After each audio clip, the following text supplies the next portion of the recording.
there's perspective, but we also have to be mindful of how the mind is naturally built. Our minds are threat detection devices, meaning that we're naturally going to go to the negative. Yeah. And being communal creatures and being communal beings, when one goes to the negative, what tends to happen? Like, think about a meeting that you might have with your team. If you're not mindful, that meeting can quickly become a bitch fest. Yep. Because one problem is spoken, and then the next, and then the next, and then the next, and then before you know it, the energy in that room is low. Dare I say, even toxic. Growth does not happen at that level. Growth does not happen at whenever we're in the gap. Bitching. But I think it's okay. Like, it's okay to bitch, you know, and you and I bitch to each other at times, but we know it. Like, we'll walk in and say, I just got to say this. Like, hold on. I know I'm about to go in the gap. Give me 30 seconds. I'm just about to unload some shit on you. And then it's all right. We're good. Thank you for the space. Let's move on. Correct. So it's okay. It's not like we can't have issues. Right. I think because we've created the space, it's expectation too, but we also know the dangers if we A, don't share it, or B, if we share it and then we stay in that space and not let it go. Yeah. Because you can share it, not let it go, and keep carrying it with you. Yeah. And then what good did you do? So I think that's a very fair point to make, that, yeah, it's, once again, it's okay to not be okay, but it's not okay to stay that way. Once you have that awareness, and I think about a lot of teams that I've worked with, and we come in and we share our findings, we share our recommendations, and they,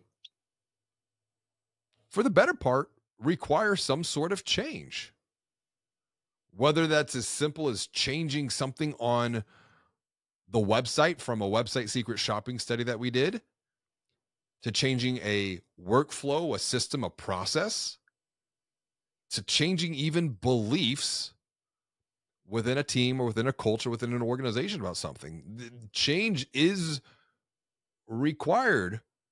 It's the change that makes people feel uncomfortable, and their level, their ability to adapt is going to directly impact how they move forward, if they move forward at all, or do they choose to stay stuck. But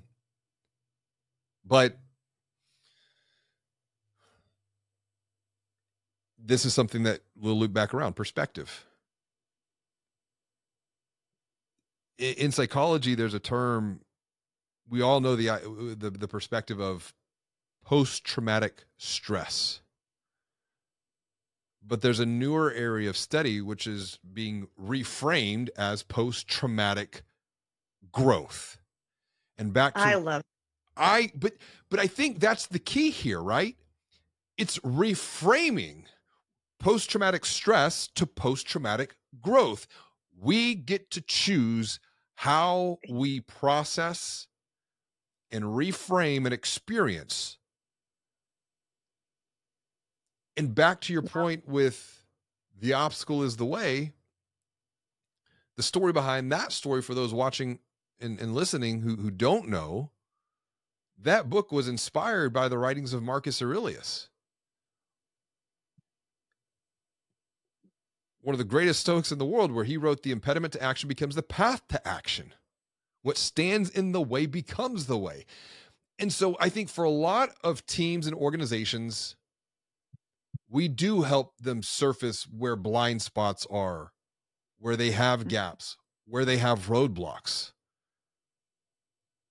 But they're failing to make the commitment to confront the elephant in the room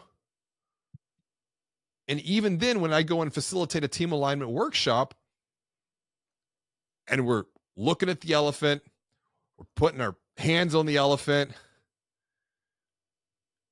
but then it's like I go away. And yeah. The elephant's still there, but we're all back heads down doing what we always did before.